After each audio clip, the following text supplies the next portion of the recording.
Hello नमस्कार साथियों, हमारे यूट्यूब चैनल में आप सभी का स्वागत है।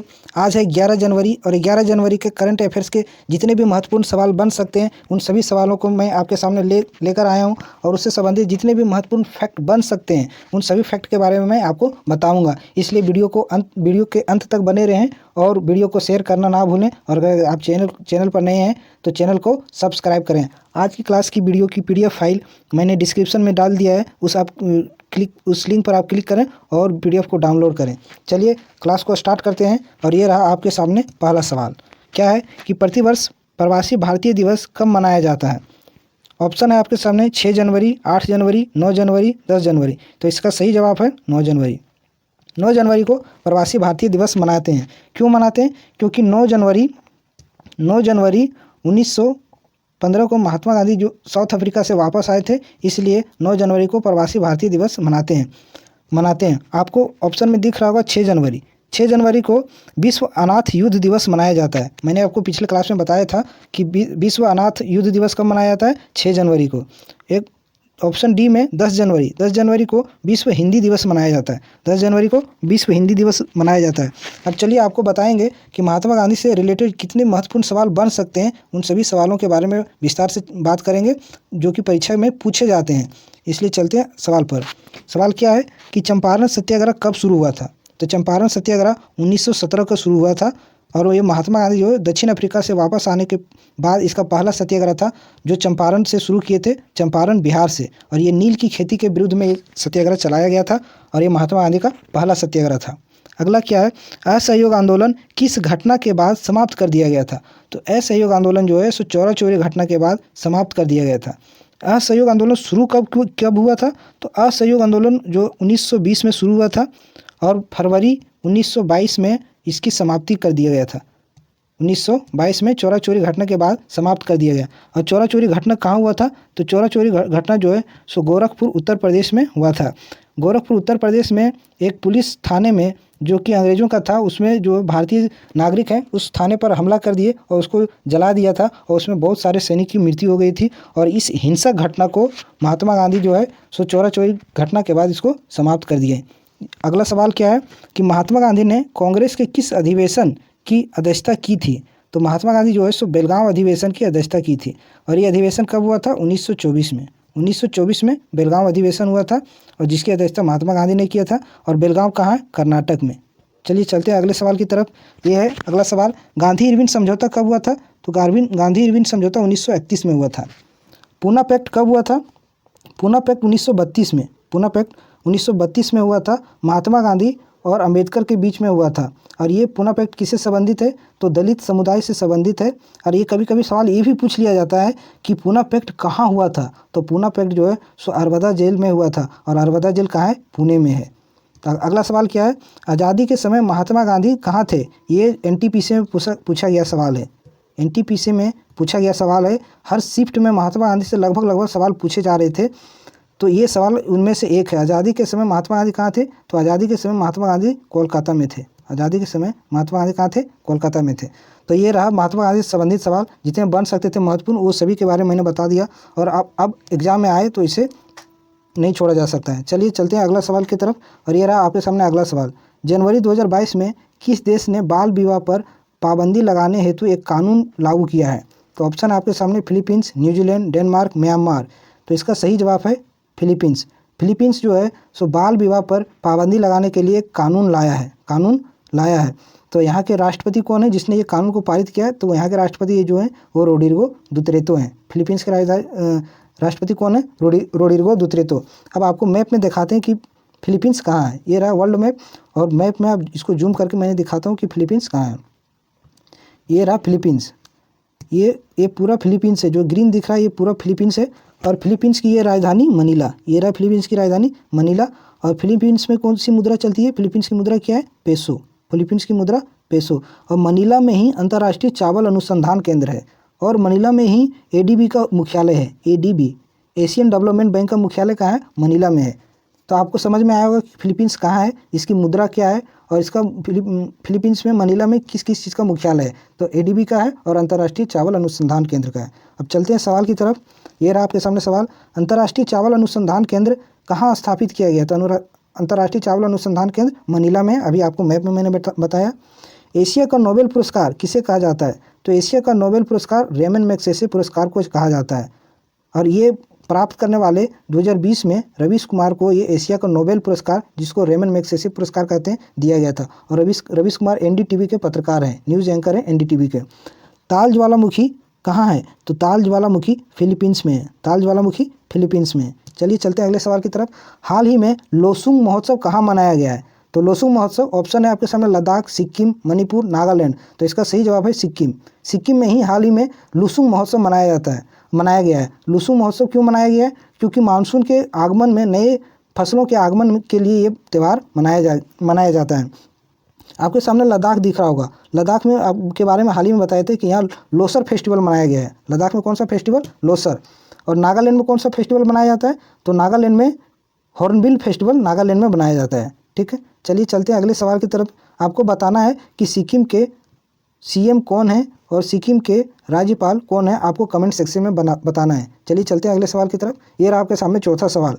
खेलो इंडिया गेम्स 2023 की किस राज्य में आयोजन करने की घोषणा की गई है? तो खेलो इंडिया 2023 जो होगा वो किस राज्य में होने की घोषणा की गई है? तो आपके सामने ऑप्शन है जम्मू कश्मीर, तमिलनाडु, मध्य प्रदेश। तो इसका सही जवाब है मध्य प्रदेश। मध्य प्रदेश में ही 2023 का खेलो इंडिया गेम का आयोजन किया जाएगा। चलिए आप मैप में दिखाते हैं कि भारतीय मैप में कि मध्य प्रदेश कहाँ है। ये मध्य प्रदेश जो रेड कलर का दिख रहा है, इसको जूम करके दिखाते हैं। ये देख रहे होंगे, ये मध्य प्रदेश है। इसकी मध्य प्रदेश की राजधानी कहाँ है? भोपाल। मध्य प्रदेश की राजधानी भोपाल। और यहाँ के सीएम कौन है? सीएम मध्य प्रदेश के हैं शिवराज सिंह चौहान। शिवराज सिंह जो चौहान है यहाँ के मुख्यमंत्री हैं। और यहाँ के गवर्नर कौन है? राज्यपाल कौन है? राज्यपाल यहाँ के मंगू भाई छगन भाई पटेल हैं। मध्य प्रदेश का राज्यपाल कौन है? मंगू भाई छगन भाई पटेल। आपको समझ में आया होगा कि मध्य प्रदेश कहाँ है, इसकी राजधानी क्या है, यहाँ के सीएम कौन है और यहाँ का राज्यपाल कौन है। चलिए चलते हैं अगले सवाल की तरफ।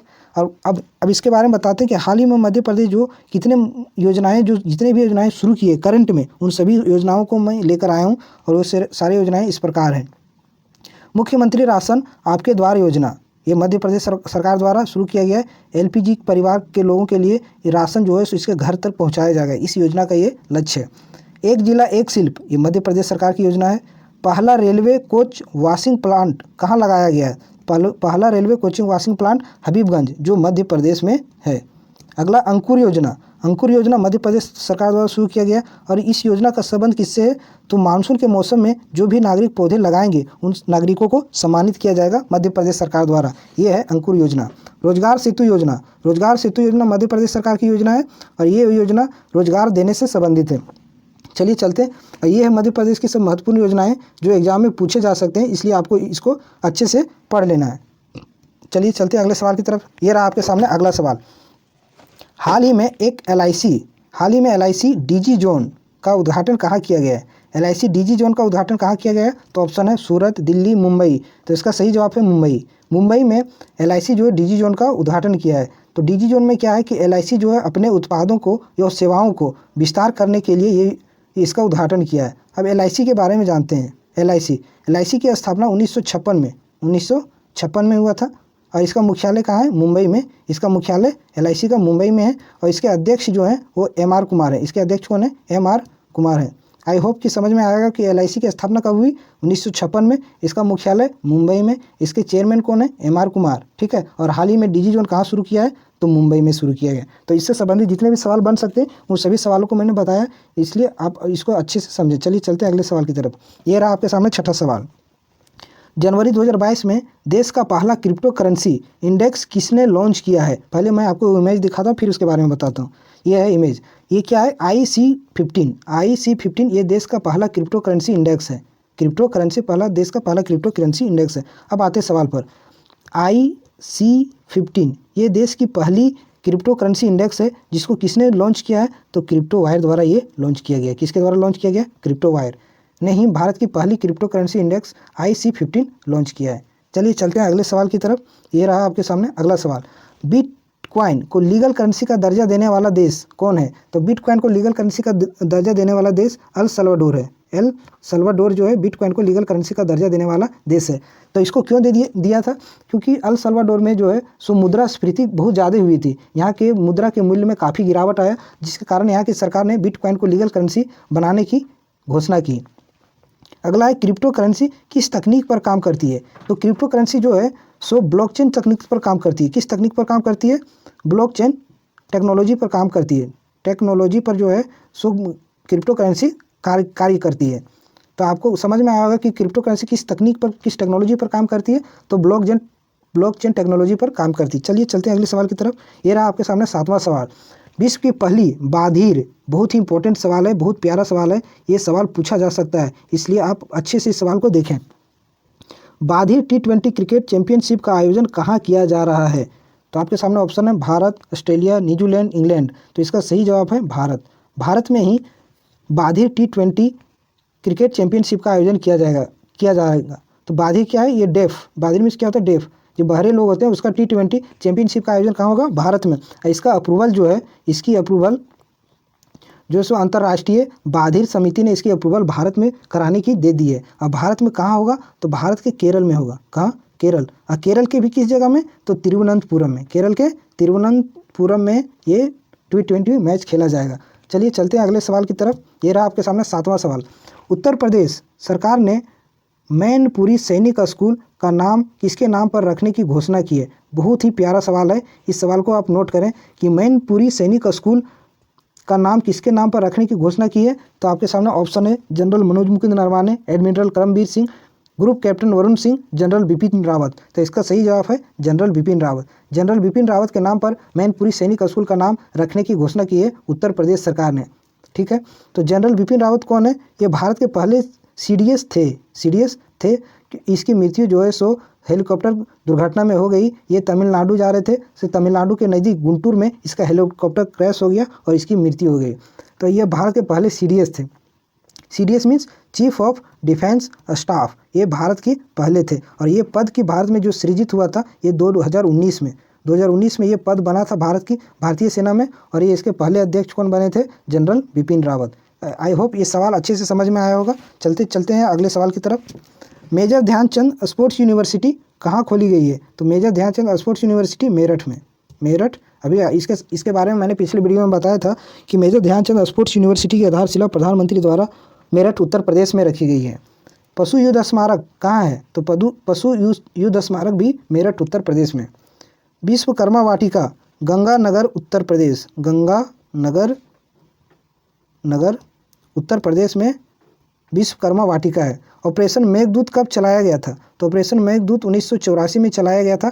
सियाचिन पर विजय पाने के लिए भारतीय सेना द्वारा 1984 में सियाचिन पर विजय किया था और ये उस ऑपरेशन का नाम था ऑपरेशन मेघदूत। सियाचिन जो है सो विश्व की सबसे ऊंची युद्ध स्थल है। ठीक है, चलिए चलते हैं अगले सवाल की तरफ। ये रहा आपके सामने 9वां सवाल। राष्ट्रीय पुरस्कार डॉक्टर सुभाष मुखर्जी पुरस्कार के लिए किसे चुना गया है? तो पुरस्कार का नाम क्या है? डॉक्टर सुभाष मुखर्जी पुरस्कार। ठीक है, और ये किसके द्वारा दिया जाता है? तो ICMR। ये पुरस्कार किसको दिया गया है? तो आपके सामने ऑप्शन है सतीश अडिगा, नीना गुप्ता, सतीश रेड्डी। तो इसका सही जवाब है सतीश अडिगा। सतीश अडिगा को ये पुरस्कार क्यों दिया गया? क्योंकि फर्टिलिटी रिसर्च में इसके महत्वपूर्ण योगदान के लिए डॉक्टर सुभाष मुखर्जी पुरस्कार दिया गया है। ठीक है, और किसके द्वारा दिया गया है? तो ICMR के द्वारा दिया गया है।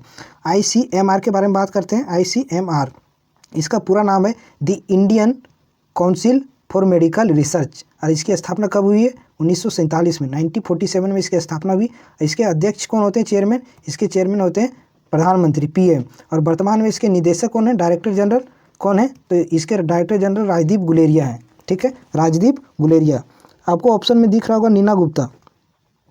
नीना गुप्ता को रामानुजन पुरस्कार दिया गया है। रामानुजन पुरस्कार किसको दिया गया? नीना गुप्ता को रामानुजन पुरस्कार दिया गया है। ठीक है, रामानुजन पुरस्कार नीना गुप्ता को दिया गया और ये गणितज्ञ हैं। ठीक है, मैथमेटिशियन हैं। चलिए चलते हैं अगले सवाल के सब। ये है 10वां सवाल और आज की सेशन का आखिरी सवाल। 8 जनवरी 2022 को भारतीय निर्वाचन आयोग द्वारा कितने राज्यों में विधानसभा चुनाव कार्यक्रम की घोषणा की है? चलिए पहले इसको भारतीय निर्वाचन आयोग के बारे में जान लेते हैं। इसकी स्थापना जो है सो 25 जनवरी 1950 को हुआ था भारतीय निर्वाचन आयोग का। और इसके जो प्रथम जो मुख्य निर्वाचन आयुक्त थे वो सुकुमार सेन थे। प्रथम निर्वाचन आयुक्त कौन थे? सुकुमार सेन थे। ठीक है। और जो अब आते हैं सवाल पर। सवाल क्या है कि भारतीय निर्वाचन आयोग जो है सो कितने राज्यों में विधानसभा चुनाव कार्यक्रम की घोषणा की है? तो इसका सही जवाब है 5 राज्य। अब कौन कौन से 5 राज्य हैं जहाँ विधानसभा चुनाव की तारीख घोषणा की गई? ये है वो 5 राज्य। अब मैं ये दिखाता हूँ कि उसको जूम करके कि कौन कौन से हाईलाइट करके जिसमें दिखाया गया है। तो ये है वो राज्य। ठीक है। तो ये कौन कौन सा राज्य? ये आपके सामने उत्तर प्रदेश एक राज्य हो गया। ठीक है। ये हो गया पंजाब, ये हो गया उत्तराखंड, ये हो गया मणिपुर, और ये जो आपको छोटा सा दिख रहा है ये गोवा। ठीक है। इन 5 राज्यों में जो निर्वाचन आयोग विधानसभा चुनाव की घोषणा किया है। ठीक है। तो अब और सवाल इससे क्या क्या बन सकते हैं उस सवाल को मैं बताता हूँ। ठीक है। तो ये जो विधानसभा चुनाव होना है, अब उत्तर प्रदेश की पहले बात करते हैं। ठीक है। उत्तर प्रदेश क्यों बात करें? क्योंकि यहाँ सबसे ज़्यादा विधानसभा की सीटें हैं, पूरे भारत में सबसे ज़्यादा यही हैं। और इससे सवाल बन सकता है यहाँ कितने विधानसभा की सीटें हैं? 403। इन 403 सीटों पर चुनाव होना है। ठीक है। और कितने चरणों में होगा? तो यहाँ आपको दिख रहा होगा ये 7 चरणों में आयोजित होगा। आप सोच रहे होंगे कि ये सब क्यों बताया जा रहा है? क्योंकि इससे भी सवाल पूछा जाता है एग्जाम में। पिछले बार NTPC में पूछा गया था, जो बिहार विधानसभा का चुनाव हुआ तो उसमें पूछा गया था कि बिहार विधानसभा का चुनाव कितने चरणों में आयोजित हुआ था और कितने सीटों पर आयोजित हुआ था। इनमें से महत्वपूर्ण ये उत्तर प्रदेश ही बनता है क्योंकि यहाँ विधानसभा की सीटें सबसे अधिक है, इसलिए इसी के बारे में देखते हैं। तो कितने सीटों पर चुनाव होना है उत्तर प्रदेश में? तो 403 सीटों पर होना है। और कितने चरणों में होगा? तो 7 चरणों में होगा। ठीक है। आई होप आप इस वीडियो को एंजॉय किए होंगे और अच्छा लगा होगा, तो वीडियो को प्लीज़ ज़रूर शेयर कीजिएगा। ठीक है। और आज की क्लास का जो PDF है वो डिस्क्रिप्शन में दिया हुआ लिंक, वहाँ से आप लिंक पर क्लिक करके PDF को डाउनलोड कर सकते हैं। ठीक है। तो आज की क्लास को यहीं समाप्त करते हैं और मिलते हैं अगले वीडियो में। तब तक के लिए धन्यवाद।